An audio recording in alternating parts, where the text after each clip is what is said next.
So we just finished the installation and we're right onto the drainage mat. So in the ideal scenario, when we designed the shed, it was going to be like 4 foot all around, 4 foot wall, so that we could have 4 foot panels, 4 foot drainage mat. But you know, designs never work out exactly like you planned them, so we had to make some modifications and whatnot. So here we are, we have a 4 foot panel and a 1 foot at the bottom, 5 foot walls.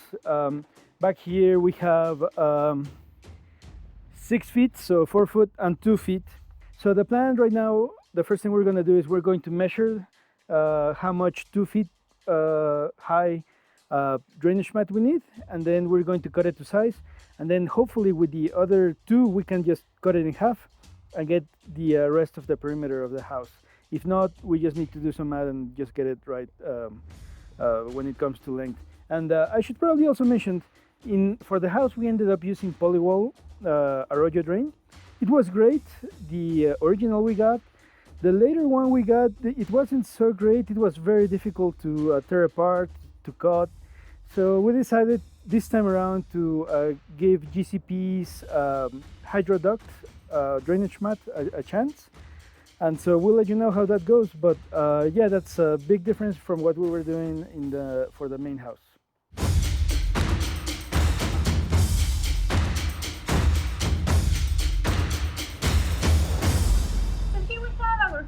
GCP's HydroDuct 220. So this is the product we need for our application. It's for a vertical below grade. They have other products for horizontal application or green roof with different product numbers, but the 220 is the one we need. So we're going to give you a full review once we have this installed, but for now I just want to point out some of the difference with the Poly-Wall's Arroyo Drain, which is what we used in the main house.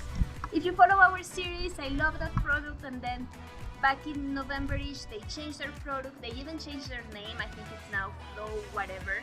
And in my opinion, they ruined their product. So I didn't like it at all, and that's why we are deciding to go with a different brand. So here are the first difference I see. This plastic you see right here, turns out it goes all around. It's not just like an external cover. It may turn into a pain to remove it and apply it, but we're going to see. I accidentally cut the plastic when trying to remove this, so let's jump into that. The plastic itself, it's more flexible. In terms of thickness, it's thinner than what the original Arroyo was, but it's pretty close to what the new Arroyo has, or whatever its name is. But here is what I like, the geotextile. If you just pull it, it separates, which is extremely important. You'll see when we apply it, when you have a joint, you need to have a flap. And with the new Arroyo Drain, it was just impossible to do this. I actually broke my scissors trying to separate the geotextile from the plastic. So I'm very happy right now.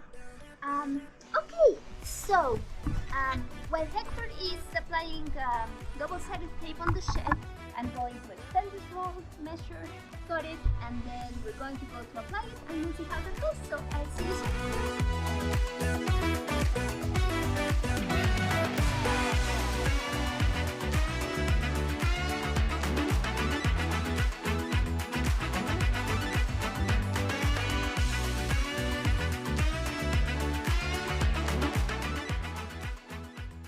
There are two things I want to show you. So the piece that goes at the bottom, the one that will be in contact with the ground, you need to do a fold like this, and that is so that any dirt that is coming this way, it won't get behind the drainage mat. So in this case, this strip is from the middle of the roll, so it didn't have a flap as the other ones. The simple thing is, you just pick 2 or 3 nipples, you cut them down, you separate the fabric, you cut it out, and now you have fabric to do the flap. So then use your favorite construction adhesive. You just go like that, both on the fabric and the mat. You fold it, it stays like that, and all the way to the end. It's going to make your life easier during installation. So while Marcela is over there cutting the HydroDuct, I started placing the double-sided duct tape.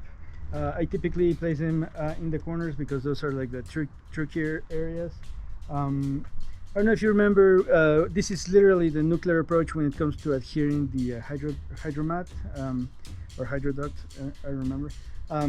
We use the double-sided tape for immediate adhesion. We use a spray adhesive on both the hydromat or HydroDuct and the insulation. That's for like immediate medium-term adhesion, and then we use the construction adhesive, in our case liquid nails, for long-term adhesion. What I can say about that is for the main house, we didn't know when we were going to cover it. It stayed open for like 4-6 months with sun, rain, snow, wind, anything you can throw at it, and it did not even budge. So we highly recommend it. It is pricier for sure, but if you want quality, sometimes it costs a little more.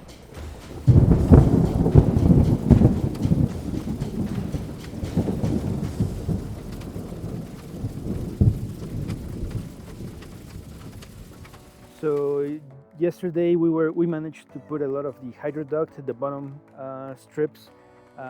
Unfortunately, we also been fighting rain for the last 2 months, like continuously every single day in the afternoon. So anyway, and yesterday was an exception. Very close to the end of the day, we had a small break of like 2 hours or so. It was more like an hour. We thought we had 2 hours. And we put this one, I had put all the liquid nails. And then like this massive storm came over, we had to run to the car, chill for a little while. And so I don't have great confidence on how well this stuck, so we will take care of putting maybe more duct tape at the end for this. So, but today we have 4 hours before the rain comes, and it has 95% chance of rain, so it's coming. We will be putting the last HydroDuct, and I think we'll be done. Just to recap, we put liquid nails, we put spray adhesive, and then we make use of this double-sided tape to help us along the way. So I guess let's get to it before the rain comes in. You'll get to see it here on the next time lapse.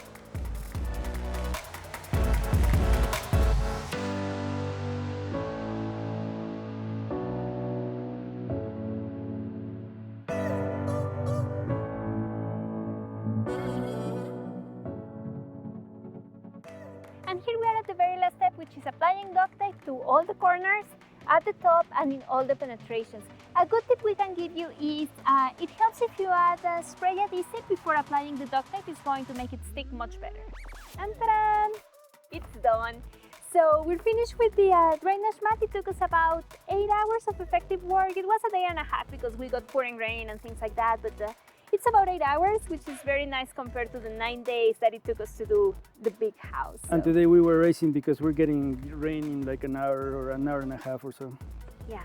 So yeah, this project is like super piece of cake compared to the house. I don't know if we ever told you the story. I think we did in the first episode, and if you ever watch it or if you're new. Welcome. Yeah. We started by wanting to get a van life, buying like a Mercedes Sprinter for going skiing and spending the night. And then we saw, well, the Mercedes Sprinter is like 60,000. So for about that much, we can probably buy some land. Actually, you can buy land cheaper than that anyway. And so we bought some land, and then we said, well, why don't we build a container home? It should be easy. It's already a box. And the architect didn't like it. And then we said, well, we're with the architect, so might as well build a house. And we just started adding stuff to it. And then we said, well, we need a place like a shop to help us build the house. And so here's the shed. And so we haven't even finished the house, and we're already building a shed, but this is a critical component to finish the house. It's going to make our life so much easier to have a place to take a nap while we are building, like an 8-hour nap. For a few continuous months. Yeah, keeping our tools all in one place, not having to go up and down the stairs with all the tools and materials and whatnot. A good place to work from home. Yeah. So. Well, without the quotes, a good place to work from home. Yeah. Yeah, so that's where we are. We're happy that we were able to finish this. It's a very nice, like, mini-me project for the house. Well, another reason for building the shed was we would gain some experience to build the big house. So that's also part of it. So that's why we're going like all out and building the shed as if it was like a big house. We probably don't have to do a lot of what you see, but that's why. Yeah. So that's it. That's another episode down. So we'll see you in the next one. Bye.